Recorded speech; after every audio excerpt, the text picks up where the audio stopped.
आप देख रहे हैं खबर समय जगत और मैं आपके साथ माही गौतम। विकास खंड खैरलांजी से महज 5 किलोमीटर की दूरी पर ग्राम भोरगढ़ के नदी घाट में विगत समय से लगातार भारी मात्रा में रेत का अवैध उत्खनन किया जा रहा है, जिसकी शिकायत समाज सेवी जितेंद्र लिल्हारे उर्फ राजा लिल्हारे द्वारा समय जगत पर शासकीय प्रशासनिक आला अधिकारियों से की गई, लेकिन अब तक कोई पुख्ता कार्यवाही नहीं की गई है। राजा लिल्हारे ने 27 नवंबर को भोरगढ़ नदी घाट पर मीडिया से चर्चा की और बताया कि नियमों को ताक पर रखकर खुलेआम रेत उत्खनन और परिवहन किया जा रहा है। हम राजा लिल्हारे के वाहन भी आज क्या बोलते हैं भोरगढ़ घाट में आए हुए हैं। इनका सब समाज सेवी हैं और यहाँ पर नदी में उत्खनन जो अवैध उत्खनन हो रहा है उनके बारे में कई अधिकारियों को आरोप लगाए हैं, वही दिखाने के लिए यहाँ हैं। हम इनसे बात करते हैं और आगे का आपको हालचाल पूरी नदी का उत्खनन का दिखाते हैं। 2024 को माननीय राष्ट्रपति महोदय भारत सरकार को मैंने एक याचिका दी थी और प्रधानमंत्री को भी, माननीय प्रधानमंत्री जी को भी लिखी थी, मुख्यमंत्री मध्य प्रदेश को, राज्यपाल महोदय मध्य प्रदेश को, मुख्य सचिव को, इनको मैंने याचिका की थी। उसमें मुझे अभी 3 दिन पहले जवाब आया है राष्ट्रपति सचिवालय का और उन्होंने सीधे निर्देशित किया है मुख्य सचिव मध्य प्रदेश शासन को कि याचिकाकर्ता को पूरी की पूरी जो जांच की गई है उसकी पूरी जानकारी दे दी जाए। ये निर्देशित किया है मुख्य सचिव मध्य प्रदेश शासन को। तो क्या आपको मिल गई है? अभी तक मुझे कोई जानकारी प्रदान नहीं की गई है मध्य प्रदेश शासन के मुख्य सचिव के द्वारा।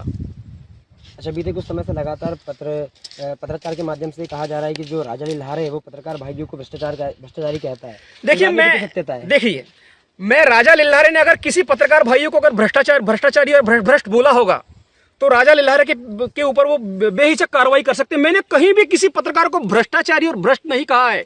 मैंने माइनिंग इंस्पेक्टर R.K. खातरकर को भ्रष्ट कहा है, भ्रष्टाचारी कहा है, किसी अधिकारी को भी भ्रष्टाचारी नहीं कहा है, क्योंकि माइनिंग अधिकारी R.K. खातरकर भ्रष्टाचारी है और उसके पूरे प्रमाण मैं दूंगा और माइनिंग विभाग के सुरेश कुलस्ते भ्रष्टाचारी है, इसके भी प्रमाण मैं दूंगा। वर्तमान में प्रमाण कहाँ है? वर्तमान में प्रमाण मेरे साथ में बताओ, कागज भैया।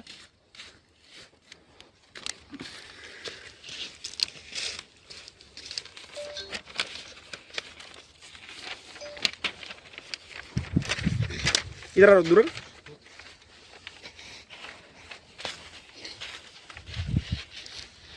पकड़ो। ये मैंने सेट की है मुझे प्रेसिडेंट विभाग 2000 को अवैध उत्खनन के संबंध पर कोई कार्रवाई की गई। फिर एक से की 22/10/2024 को इस पर भी कोई कार्रवाई नहीं की गई। बकायदा इस लोकेशन में बताया गया है किस तरह से मशीन से नदी के अंदर रास्ता बनाया जा रहा है और नदी में पूरा मैदान बना दिया गया जो सामने देख रहे हैं आप। रेत 10/2024 को इस पर भी कोई कार्रवाई नहीं की गई। बकायदा इस लोकेशन में बताया गया है किस तरह से मशीन से नदी के अंदर रास्ता बनाया जा रहा है और नदी में पूरा मैदान बना दिया गया जो सामने देख रहे हैं आप। रेत को खराब कर दिया गया है। फिर मैंने शिकायत की है NGT कोर्ट भोपाल को 14 तारीख को 14/10 को और मुख्य सचिव मध्य प्रदेश शासन को भी किया है। ऐसा पकड़ के दिखाइए। मुख्य सचिव मध्य प्रदेश शासन को किया, पोस्ट के माध्यम से आर्थिक अपराध प्रकोष्ठ को किया, यहाँ इतना भ्रष्टाचार किया जा रहा है। कलेक्टर बालाघाट बिडाल मीरा को भी किया है। फिर मैंने 11/11 को एक शिकायत की है बालाघाट कलेक्टर को, इस पर भी कोई निराकरण नहीं किया गया। बस को भी मैंने की है, आगे की कलेक्टर को भी किया गया और घोरामों के द्वारा भी। पिछले कई समय से आप संघर्ष कर रहे हैं, परिणाम अभी तक कुछ नहीं निकला। देखिए परिणाम में है मगर समझ नहीं आ रहे हैं। अगर परिणाम नहीं आया होता तो कमिश्नर की जांच नहीं हुई होती, कर आए और कमिश्नर के बाद में आपको समझ नहीं आएगा। राजा बहुत बुरी तरीका हुआ था, बहुत परेशान था, तभी तो उसके 16 जब्त किए गए थे, काफी जुर्माना उसको किया गया था ना। आप परिणाम कैसे नहीं आए बोल रहे? जो काम यहाँ पर बड़े बड़े नेताओं ने नहीं किया वो राजा लिल्हारे ने करके थे। कमिश्नर को लाया जमीन पर, जांच करवाई ना। मेरा मतलब वो नहीं था, मतलब ये था कि संघर्ष करने के बाद, इतना करने के बाद में अभी लगे हुए भोरगढ़ घाट की बात, भोरगढ़ घाट है, ये घाट है, वो घाट, बहुत मैं सारे घाटों की शिकायत कर रहा हूँ। मेरा मतलब ये है कि मैं अब तभी निभा रहा हूँ प्रकृति के प्रति जो मेरा वो मैं निभा रहा हूँ। मेरा सामर्थ्य है उस हिसाब से मैं मैंने लिखित शिकायत नहीं की। मैं न्यायालय गया, न्यायालय में लड़ रहा हूं और फिर ये अगर कोई अधिकारी जा कर रहा है फिर मैं वीडियो सार्वजनिक नहीं करूं तो क्या करूं बताइए आप?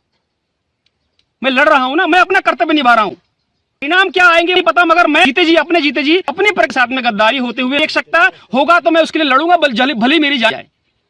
मैं जिस जमीन का अन्न खाऊं, जिस जमीन से जल पीता हूं, जिन पेड़ पौधों से ऑक्सीजन हूं, अर्थात जिससे मैं जिंदा हूं, उसके ऊपर अत्याचार हो और नमोस ऐसी तब में काम करने मैं अपने करवाने के अच्छा, बीते समय में था कि आपके में कंगारी सारे हो जाएगा कर रहे हैं। कोई छनाया था कंगारी जी चूट में उनको ग्रज दी थी चुटिया घाट में, उनके ऊपर माफिया राटक का मामला था अपने आदमी द्वारा, तो मामला सुनवाई अभी करीब कर रही है और कुछ के अभी अपने सेब रखी वो दोबारा से झूठा न लगा, मगर कंकर मुझे 1-2 दिन के बाद में आपको ऊपर दिखेंगे, लाइक कर दिखेंगे, आप निश्चिंत रहिए। कंजारे जी खाई है, कंकर में लगातार लेटर लिख रहे हैं, लगातार राजा लिल्लारे अगर लड़ पाए इसका मुख्य कारण कंजारे है।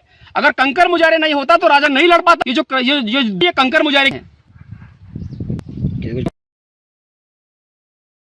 में आ रहे हैं, कम से कम 2500 ट्रैक्टर लगे हुए हैं और काफी चला गए ट्रैक्टर, यहाँ से चले गए हैं। अच्छा, बहुत भाग गए। तो आप खुद ही समझिए, आप अपने सामने देखिए कि नदी के अंदर भंडारण कोई करता है क्या? आपके समक्ष अभी नदी के अंदर भंडारण किया गया है, आपने देखा ना भंडारण किया गया है। तो आपके द्वारा की गई शिकायतों पे कोई निराकरण किसी अधिकारी कोई निराकरण किसी अधिकारी का आज तक किया नहीं है, किसी अधिकारी ने। इसलिए तो मैं बार बार वीडियो बना के ये बात को जनता के बीच में रख रहा हूँ ना।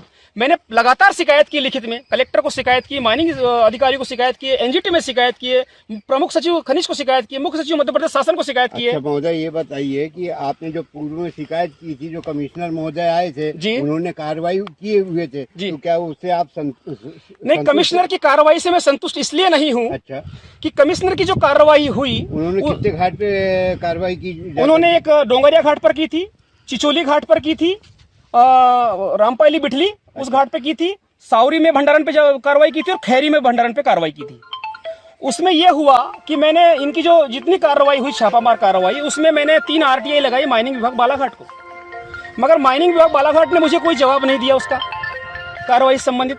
फिर मैंने प्रथम अपील की कलेक्टर बालाघाट को, 1.5 महीने में उन्होंने भी कोई जवाब नहीं दिया। फिर मैंने, कलेक्टर कौन थे उस समय? वर्तमान कलेक्टर वो गिरीश कुमार मिश्रा थे।